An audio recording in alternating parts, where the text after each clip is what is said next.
Lakini wale waliojiwa na huyu Masiha, huyu Mwokozi, huyu Emanueli hawakumpokea. Hawakumpokea. Bahati yao mbaya. Wewe umempokea, umebatizwa, umekuwa sehemu ya familia ya Kristo, kanisa.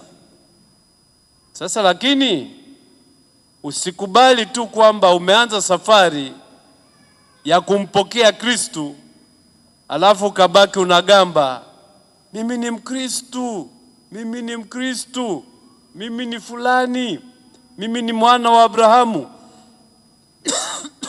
Alafu ukakuta kwamba unatamka hayo ukiwa unagalagala kwenye matope, ukiwa unamuiga nguruwe ambao unaweza kumwogesha sasa hivi. Akiona kidimbwi cha tope anaenda anagalagala mle, anagalagala. Tusiwe nguruwe, tubaki watu, tubaki wasafi, tuthubutu kuchuchumilia utakatifu, tuthubutu kujitanabaisha kama watoto wa Mungu, tuthubutu kumuungama, kumfuata na kumshuhudia Kristo bila aibu na bila woga. Na tusiwe Wakristo wa jina tu. Juzi nimsikia, naomba nitumie neno ambalo sio zuri lakini ndilo hilo linalofaa. Nimsikia lofa mmoja akisema Wakatoliki wakiwakilishwa na yeye wameandika barua kwa balozi wa Baba Mtakatifu kumshtaki Padri Charles Kitima. Wakatoliki wanamshtaki Padri Charles Kitima. Hivi hapo kuna ukweli? Enyi Wakatoliki wa Goba Maria, kuna ukweli? Na huyo aliyekuwa anasema hivyo kwa ulofa wake amethubutu kuwa mnafiki. Amevaa rozari shingoni kusudi tudhani kwamba ni Mkristo kweli. Huyo sio Mkristo. Huyo ni kibaraka. Huyo ni ndumira kuwili. Huyo ni msaliti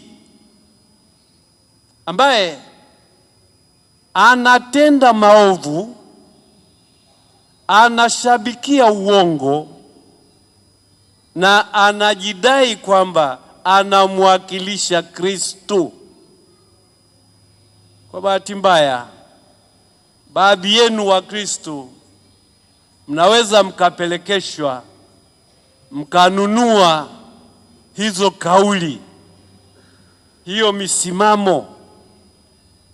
Samani tena kwa neno nitakalotumia, huo upumbavu.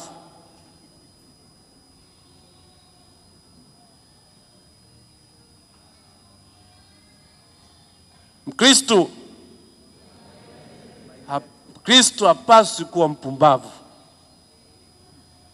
Mkristo anapaswa kuthubutu kusimama kidete na kusema mimi ni Mkristo na sitakuwa ndumira kuwili. Mimi ni Mkristo na sitasema uongo. Mimi ni Mkristo,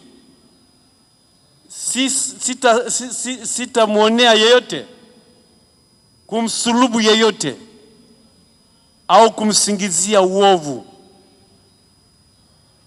Kwa bahati mbaya, Watanzania tumeingia kwenye huo mchezo wa kuthubutu kutendeana maovu, wa kuthubutu kudhulumiana, wa kuthubutu kunyanyasana, wa kuthubutu kutendeana hiana na kudhani kwamba hiyo ni kazi ya Mungu. Na kwa sababu ya njaa. Kwa sababu ya nini? Kwa sababu ya njaa. Hata Wakristo baadhi wako tayari kujiuza na kufanya kazi ya hila, ya uovu, ya chuki, kazi isiyompendeza Mungu. Hapo ndipo nchi yetu ilipofika sasa,